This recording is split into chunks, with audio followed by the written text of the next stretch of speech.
Bonjour mes amis des chats, pourquoi votre chat change d'endroit pour dormir? Tiens, vous allez me faire une proposition si vous voulez bien très vite au début du sujet pour commencer. Ensuite, je vous donnerai 5 raisons pour lesquelles votre chat change souvent de lieu pour dormir ou pour faire la sieste, simplement plusieurs fois par jour, c'est vrai.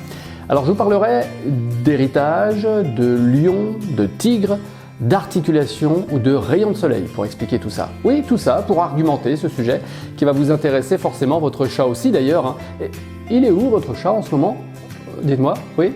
Alors que ça va commencer, vous me dites qu'il dort encore. Bon, très bien, laissez-le, je comprends, mais regardez bien sa réaction, vous allez l'entendre là, comment il réagit à ces 2 miaou. Regardez-le, il va entendre là tout de suite 2 miaulements, l'un après l'autre, et dites-moi comment il réagit là tout de suite. Comme beaucoup de phénomènes sur le comportement du chat que j'étudie et vous explique depuis 2012 sur la vie des chats, les raisons relèvent du simple bon sens, pas de magie, non. Pour le phénomène du chat qui change d'endroit pour dormir, c'est pareil. La première raison est impérieuse, c'est une question de vie ou de mort. Changer de lieu pour dormir, c'est une question de survie pour votre chat. Ah mais si. Alors pour le comprendre facilement, imaginez votre chat tout seul à dormir la nuit dehors, isolé en pleine campagne. Vous pouvez l'imaginer là, facilement. Vous avez l'image? Ça y est? Alors à votre avis, à quoi votre chat doit faire attention en pleine nuit, pendant son sommeil? Oui, bien sûr, les prédateurs. Les prédateurs, vous avez raison. Et comment un prédateur peut repérer un chat, donc votre chat là, isolé en pleine nature? Oui, au son, mais surtout l'odeur. Pour votre chat et tant d'animaux, ils évoluent dans un monde d'odeur avant tout. C'est leur moyen de communication et de détection. Par conséquent, pour réduire le risque de se faire repérer, changer de lieu de sommeil est un moyen très efficace où là les odeurs seront moins persistantes à chaque fois qu'ils dorment à un endroit précis. Alors je vous l'affirme avec cet aplomb parce que je fais confiance, moi, à des milliers et des milliers d'ancêtres de votre chat qui ont eu plein d'occasions de tester cette méthode et ça marche. C'est désormais donc dans l'héritage génétique de votre chat, c'est-à-dire que votre chat ne l'a pas appris forcément là auprès de sa maman durant ses premières semaines ou à l'école des chats, non, c'est dans son instinct. J'ai une autre question pour vous mes amis des chats. En sachant que le léopard fait pareil, pensez-vous que le tigre et le lion changent d'endroit aussi pour dormir afin d'éviter les prédateurs? Tiens, bonne question là. Je vais vous inviter à répondre tout de suite par oui ou par non. Je vous donne 5 secondes. Vous écrivez sous ces images s'il vous plaît en commentaire votre réponse et je vais vous lire ensuite. Et je poursuis tout de suite après mes amis des chats.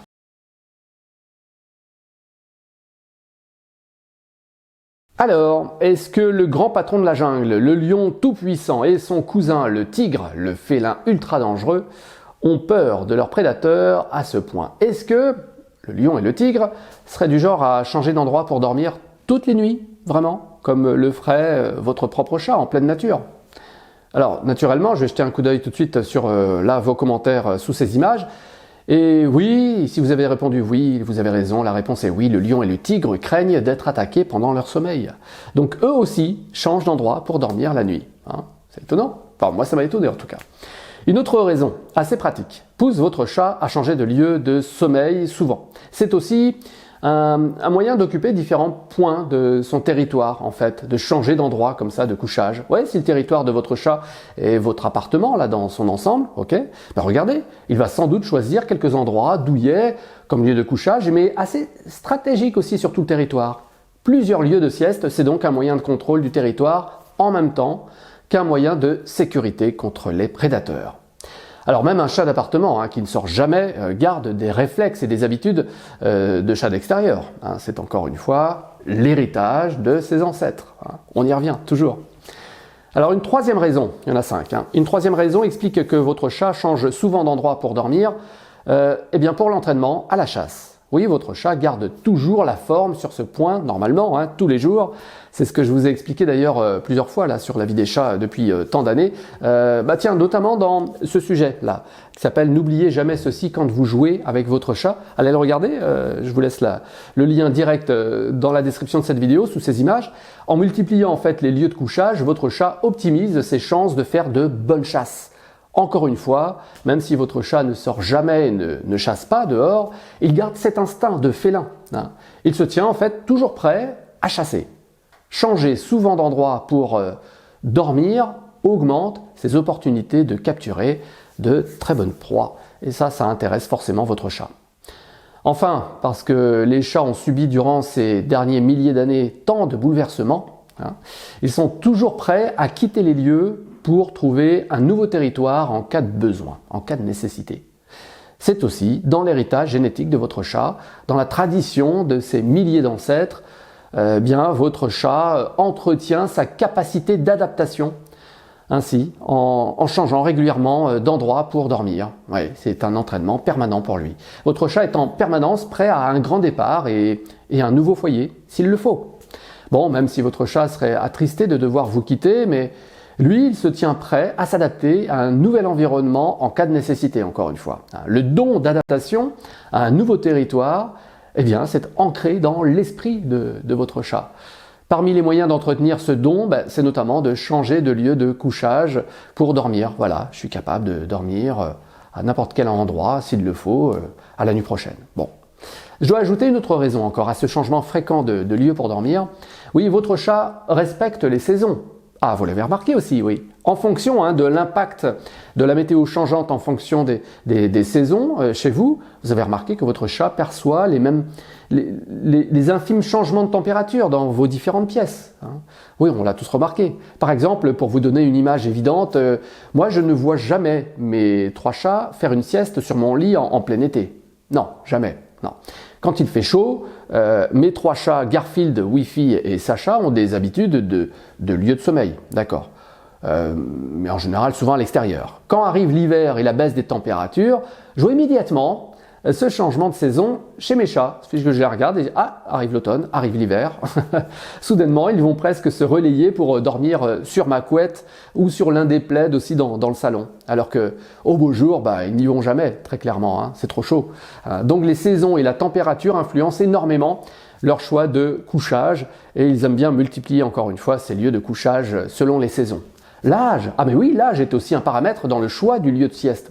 Je m'explique. Mon vieux Garfield, par exemple, lui, il a des articulations rouillées depuis très longtemps. Il y a quelques années, d'ailleurs, je vous en avais parlé dans ce sujet. Comment soulager les douleurs articulaires de chat, en tout cas, sans être vétérinaire, je le rappelle, bien sûr. Je vous laisse le lien dans la description de cette vidéo. Oui, parce que mon chat Garfield n'a pas la même souplesse que son frère Wi-Fi ou mon jeune Sacha. Bien, Garfield choisit des lieux de sieste selon sa condition. Moins il a d'efforts à faire pour s'y rendre, mieux c'est pour lui. Et plus ce lieu de sieste est douillet, bien sûr, pour ses articulations, pour amortir, plus il va y revenir. L'aspect molletonné est primordial pour le lieu de couchage pour Garfield. Alors aussi, je voulais vous raconter une histoire, celle de Misty Gris. Ouais, c'est un chat, en fait, que j'ai accompagné l'an dernier en consultation, et là c'est un rapport direct avec le sujet du jour. J'ai surtout conseillé Patrick, qui s'occupe de son chat Misty Gris. Patrick et Valérie sont très observateurs d'ailleurs de leur chat. Voilà pourquoi ils ont pu me raconter cette histoire de lieux de couchage très différents. Et ils sont donc dans un grand appartement à Paris, et leur chat Misty Gris avait ses habitudes. Le matin, en général, il est toujours des nôtres, il aime beaucoup contempler l'extérieur sur son balcon, surtout profiter aussi des rayons du soleil. L'après-midi, le chat Misty Gris il s'enroule toujours dans les gros coussins du canapé du salon. Et puis le soir, Misty Gris va se percher tout là-haut, en haut d'une grande armoire qui trône dans le grand salon. Et il n'en redescend que le lendemain matin, très tôt. Alors, pourquoi ces différents lieux pour dormir? Je pense que vous avez déjà deviné. Oui, c'est simple, comme vous l'avez compris, j'imagine bien déjà. Le matin, le balcon du matin, c'est pour profiter du spectacle de la rue, à observer, à contempler, et puis aussi profiter des rayons du soleil en cadeau. L'après-midi, l'endroit le plus tranquille et le plus moelleux, c'est le grand canapé et ses fameux coussins. Voilà, personne ne vient le déranger, à cette heure-là en tout cas, et c'est ultra confort, on comprend son choix. Et puis enfin, le soir, Misty Gris apprécie le calme et la sécurité garantie tout en haut de l'armoire là. Vous voyez, donc c'est du bon sens en fait pour ce chat, comme pour le vôtre aussi. Alors le bon sens, c'est aussi de profiter de ce livret PDF de 200 pages de conseils. Regardez, c'est le cadeau de bienvenue de la vie des chats. Si vous me découvrez aujourd'hui, bienvenue d'abord. Et puis pour vous, ce cadeau, donc vous pouvez accéder tout de suite là à votre espace personnalisé pour découvrir ce guide d'accueil d'un nouveau chat. Plus de 200 pages de conseils, un guide très pratique que même les grands connaisseurs des chats apprécient aussi. Ils adorent picorer encore plein de bonnes idées dans ce guide. Vous apprenez tous les jours quelque chose sur votre chat. C'est pour ça que j'ai lancé moi aussi la vie des chats et que je continue avec vous depuis toutes ces années. Le lien dans la description de cette vidéo pour ce guide. Merci mes amis des chats d'en parler aussi autour de vous, à vos propres amis des chats. Merci.